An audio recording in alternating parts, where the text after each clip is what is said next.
네, 이번 한 주 좀 시장이 좀 많이 힘들었었습니다. 오늘 금요일까지 와 있는데요.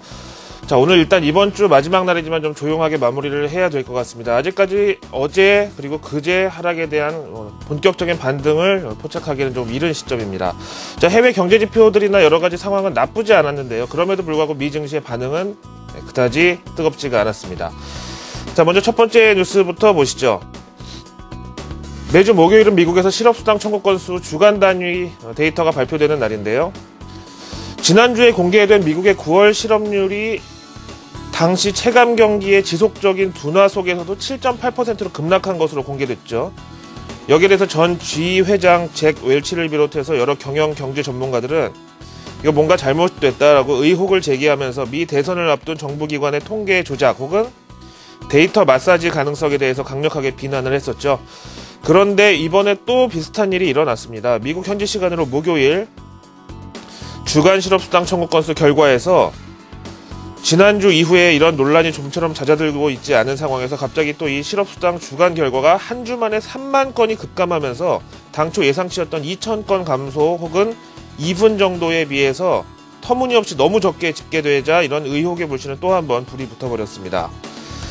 먼저 개장 전인 아침 8시 반에 공개된 이 실업수당 청구 건수 결과에 대해서 투자자들은 물론이고요. 출근길에 있었던 미 국민들은 아침부터 좋은 소식이다라고 느꼈지만 조금 시간이 지나면서 의혹의 눈길이 또 커지기 시작을 한 건데요. 특히 여기서 지난주 TV토론에서 판정패 당한 후에 롬니 후보와의 지지율 격차가 다시 좁혀져서 안절부절하던 오바마 대통령과 민주당은 일단 쾌재를 불렸고 반대로 공화당은 다시 통계 오류 가능성을 제기하면서 증거 찾기에 혈안이 됐다고 합니다. 지금 보시는 투자 전문지 비즈니스 인사이더의 각계 전문가들에 대한 단독 취재의 결과에 따르면 미 노동부의 이 실업수당 담당 사무관은 이번 실업수당 집계에는 아무런 문제가 없었다, 투명했다라고 답변을 한 데 반해서 내부의 다른 소식통은 이번 실업수당 집계에 인구 숫자가 상당히 큰 캘리포니아 주가 빠졌는데 이 숫자가 약 15,000에서 25,000건 정도에 달할 것이다 라고 답변하면서 이 정도의 이 실업수당 증가분은 다음 주 혹은 다다음 주에 실업수당에 더해질 것이다 라고 밝혀서 주간 단위, 이 단위를 끊는데 이렇게 보면은 뭐 문제가 좀 생길 수밖에 없고요. 기간이 이렇게 뭐 나중에 후반영된다 이런 차원에서는 좀 이것도 역시 통계의 신뢰성에 문제가 있는 것으로 이렇게 판단할 수밖에 없는데 어쨌든 오류가 없었던 것은 아닌 것으로, 하지만 이렇게 25,000건 맥시멈으로 더한다고 해도 어쨌든 실업수당 청구 건수는 10,000건이 줄어든 것이니까 예상치는 상회에서 보다 긍정적인 결과를 나타내긴 한 것으로 일단 평가를 해봐야 되겠습니다. 하지만 시장에서의 반응은 그렇지 않았다. 오히려 이런 너무 지나친 호재에 대해서 경계를 하면서 오늘 매도세가 우위를 차지했다라고 보실 수 있겠습니다. 다음 내용 보시죠. 이제 그리스 소식을 또 보시겠는데요. AFP 통신이 전합니다. 오늘 글로벌 증시의 공통 화두가 또 이 고용과 실업인가 봐요. 그래서 긴축한 협상에 몸살을 앓고 있는 그리스. 지난 7월 실업률이 공식적으로 25.1%를 기록했다는 정부 발표가 나왔는데요.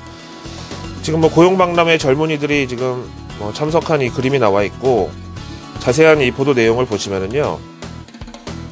현재 그리스의 비자발적 실업자, 그러니까 분명히 본인은 일을 하고 싶은 의사가 있는데 채용이 되지 않아서 놀고 있는 사람의 숫자는 12만 명으로 4명 가운데 1명꼴이라고 합니다.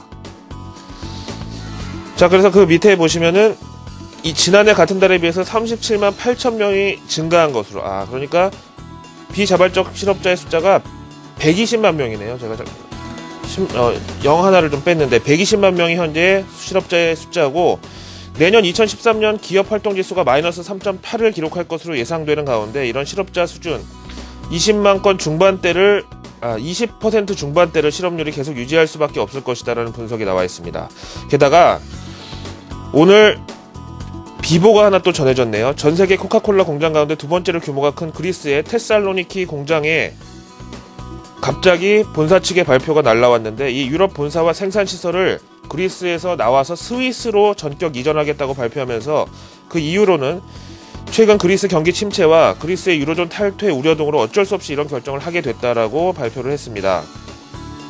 또한 런던 증시 상장을 위해서 유럽 본사를 스위스로 이전한 후에 신평사로부터 IPO를 위한 감사를 받게 될 예정이므로 자사의 안정성 제고 측면에서 그리스를 나와서 스위스로 이전하는 게 도움이 될 것이라고 강조했다는 설명. 이로 인해서 현실적으로 그리스의 실업자는 더 늘어나게 생겼고요. 만약에 다른 다국적 기업들도 이런 움직임, 즉 탈출 러시에 동참하게 된다면 그리스 입장에서는 또 힘든 고통을 감수해야 되겠죠. 그런 차원에서 조금 안타까운 소식이 아닐 수 없네요. 다음 내용 보시죠. CNN 머니의 보도 내용입니다. M&A 관련된 소식인데요. 우리나라 입장에서 조금 정서적으로 기쁜 소식이네요. 제1교포 3세 손정의 사장이 이끄는 일본의 SK텔레콤 이렇게 비유도 되는 소프트뱅크가 미국 통신사 스프린트 넥스텔 부분 인수에 나섰다는 기사입니다. 사실 뭐 업계 3위라고는 하지만은 지난 AT&T와 버라이전과의 경쟁에서 뒤처진 이 스프린트 넥스텔은 뭐 적자를 비롯해서 현재 좀 고통이 큰 상황이었는데, 이번에 일본의 소프트뱅크가 스프린트 넥스텔을 인수하면서 미국 시장에 본격적으로 진출을 한다. 게다가 엔고 때문에 많이 힘들다고는 하지만 이런 높은 엔화 가치를 이용해서 오히려 M&A에 적극적으로 나서는 이런 모습을 다시 나타냈고, 파이오니아의 어떤 이런 위상이 붙어있는 소프트뱅크의 손정희 사장, 이번에 미국 진출이 성공할지에 기대를 모으고 있다고 하는데, 현지에서 일단 반응은 호의적이었다라고 나와 있네요. 한국 출신 기업인의 선전을 또 한번 응원을 해보겠습니다. 금요일 아침 일신브리핑이었습니다. 고맙습니다.